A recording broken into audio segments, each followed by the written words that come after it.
As Amanda said, my name is Jennifer Boyce, and I myself hail from several tribes. The Oglala Lakota Sioux tribe from South Dakota and the Darinfuna, Arakwak, and Mayan tribes of Honduras. I truly am grateful to be invited here to speak on missing and murdered Indigenous women, two-spirits, and relatives. We are a PANDOS organization, and the acronym PANDOS stands for Peaceful Advocates for Native Dialogue and Organizing Support. In that spirit, the Missing and Murdered Indigenous Women and Relatives campaign works to bridge the gap in culture and communication within the many communities of Utah, and we strive to bring about peace in the process. Quote from our mission statement: "We are mothers, sisters, fathers, brothers, and imperfect humans advocating for missing and murdered Indigenous women and people. We strive to disrupt colonial paradigms and structures of gender oppression by providing education, space for healing, community organizing, and interconnection. We amplify the voices of the silenced by empowering Indigenous women and suppressed communities. We share their stories to honor those who have been murdered and suffered injustice. We believe justice originates from engaged communities coming together across the boundaries of Indigenous and settler nations alike." End quote. In today's world, if you care to stop or change the issue, you keep track of it, and you gather data so you know exactly where to change the outcomes. That being said, the data is extremely sparse when it comes to Indigenous people. For too long, the statistics pertaining to murder, sexual violence, and other statistics about Native Americans has been hidden from the general public or simply not addressed at all. A few of the statistics we often share is this: Native women are murdered at 10 times the national average. 56% of Native women have experienced sexual violence. 97% of Indigenous women experience violence by a perpetrator who is not American Indian or Alaska Native. Human trafficking is one of the reasons our two-spirits, LGBTQ, and Native women go missing, and there is no database to record human trafficking of Indigenous women in Utah. A recent study snapshot identified the top 10 states with the highest number of missing and murdered Indigenous women and girls, and Utah stands at number 8 in the lineup. Currently, tribal police are not permitted to prosecute any non-Native who has committed a crime on tribal land. They can only ban the person from returning and hope they don't come back. It is easy for predators to kill Indigenous people because they get away with it. And as for Native Americans who live or grow up in cities, when they are killed or go missing, the FBI and local law enforcement tend to waste valuable time trying to decide over jurisdiction and who the case belongs to. But when an Indigenous person commits a crime, there is no confusion on who is allowed to prosecute them. Due to this inconsistency, evidence is often completely lost, and cases are closed very quickly without any apprehension of suspects. Families often resort to looking for their loved ones themselves and even taking their own crime scene photos. We feel the lasting trauma and unresolved grief that plagues a community when a loved one is so brutally murdered or raped or both, and justice was never served. It's a grief that transcends generations, and it is why we do what we do as an organization. Growing up as a young girl with a mother who was in the military, I've been told stories of women who were raped in their uniforms, and their commanding officer still asks them, "What were you wearing?"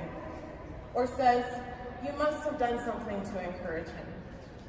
It was interesting having 2 Indigenous parents in the military because they taught me to fight in military technique from the age of 9. They wanted to ensure I knew how to defend myself. And I didn't know then, but I understand now, that they expected me to be physically threatened. My fighting lessons were regular, very strictly enforced. I was always reminded that I only fight in self-defense, and when I did need to hit someone, I needed to hit with the correct technique, and I was instructed not to stop unless they were running away or unconscious. They said to me, "You should never give them an opportunity to hit you back." Since those lessons took place, I've been in many fights, mostly throughout my teens, and almost all were with other teenage boys who attempted to assault me in some way. I can say that even though all the knuckles on my right hand have been bruised and swollen, I have never been hit. I can't help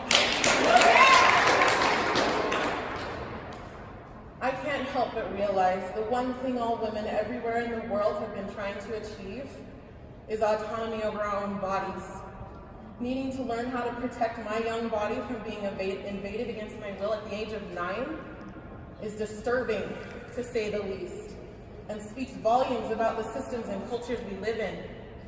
Those of us who are grown or our elders know all too well that sometimes full freedom over our bodies is still not achieved, even when we reach adulthood.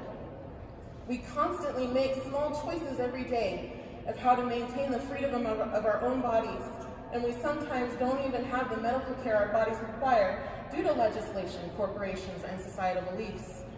In reference to the use and abuse of fossil fuels, Lisa Brenner explains this concept perfectly, quote, "They treat Mother Earth like they treat women. They think they can own us, buy us, sell us, trade us, rent us, poison us, rape us, destroy us, use us as entertainment, and kill us." I'm happy to see that we're talking about the level of violence that is occurring against Mother Earth because it equates to us as women. What happens to her happens to us. We are the creators of life. We carry that water that creates life just as Mother Earth carries the water that maintains our life. End quote. Indigenous women and people across the world have always had a spiritual and physical connection to the land. Women's bodies in general have a connection to the land and water. So when we abuse and capitalize on land, it affects our bodies and the bodies of generations that come after us. Women everywhere should always be given the highest honor because up to this point, I have never met a human being who did not come from a woman.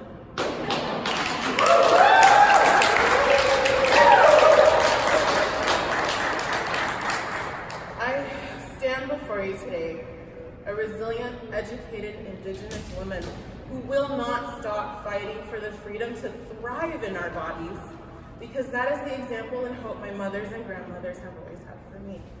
When women breathe life into our world in so many different ways, we can't allow our creations to be suppressed. For creating is our very nature as human beings, no matter our gender. We have too much to do, too much to be, and too much beauty to share. I leave with you the knowledge that you have an ally across communities, across social economic systems. These borders only have the power we give them. May you all continue to share the beauty only you can bring to this world. May tapo yasin.